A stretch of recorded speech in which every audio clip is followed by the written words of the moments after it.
శైలేష్ గారు yes yes ఇప్పుడు medical mafia back డ్రాప్లో ఏమైనా జరుగుతుంది కదా, లేదంటే 18 కోట్లు 19 కోట్లు ఒక ఇంజెక్షన్ కంటే అది రియాలిటీకి ఎంతవరకు దగ్గరగా ఉంటుంది? సార్ అదే actually good you ask the question sir. There is really నిజంగానే స్పైనల్ మస్కులర్ అట్రోఫీ అనేది ఒక చాలా పెద్ద ప్రాబ్లంగానే తయారైంది కంట్రీలో ఇప్పుడు.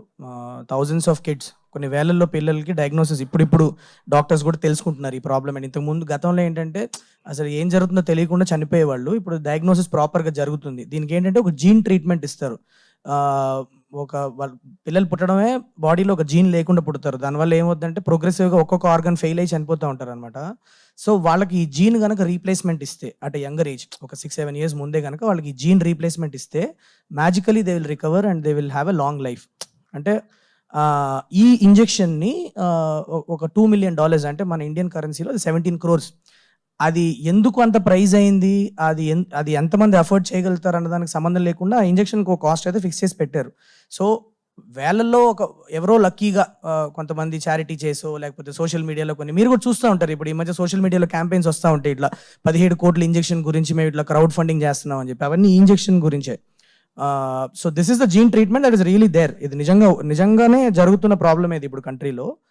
బట్ నేను కథలో దాన్ని ఇన్కార్పొరేట్ చేసుకొని దాని చుట్టూ ఒక ఇంట్రెస్టింగ్ డ్రామా క్రియేట్ చేశాను సార్, అంతే. సో ఇది నిజంగానే ఉంది, ఈ ఇంజెక్షన్ 17 కోట్లు అన్న ప్రాబ్లం మన కంట్రీలో ఉంది. దాన్ని ఫాస్ట్గానే some kind of solution they will find is what I. లేదు సార్, నేను అంత మెసేజింగ్ అంత ఏం లేదు సార్. ఇట్స్ శైలేష్ గారు, అంటే ఏదైనా ఒక రియల్ స్టోరీని తీసుకుని, అంటే ఆ స్పైనల్ మస్కులర్ అట్రోఫీ అనేది వ్యాధి ఉందని చాలా మందికి తెలియదు.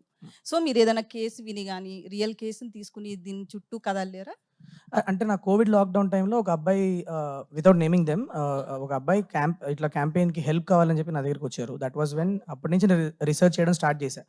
ఆ పేరెంట్స్ పడే బాధ, వాళ్ళు ఇప్పుడు ఒక చైల్డ్కి మందు లేకుండా హెల్త్ పాడైపోయి చనిపోతున్నారు అని అంటే ఎక్కడో ఒక లెవెల్లో పేరెంట్స్గా మనం ఒక యాక్సెప్ట్ చేసి ముందుకు వెళ్ళిపోవచ్చు. కానీ మీ దగ్గర 17 కోట్లు ఉంటేనే నీ బాబును పాపను కాపాడగలుగుతాం అంటే అది దట్స్ అ పెయిన్, యూనో.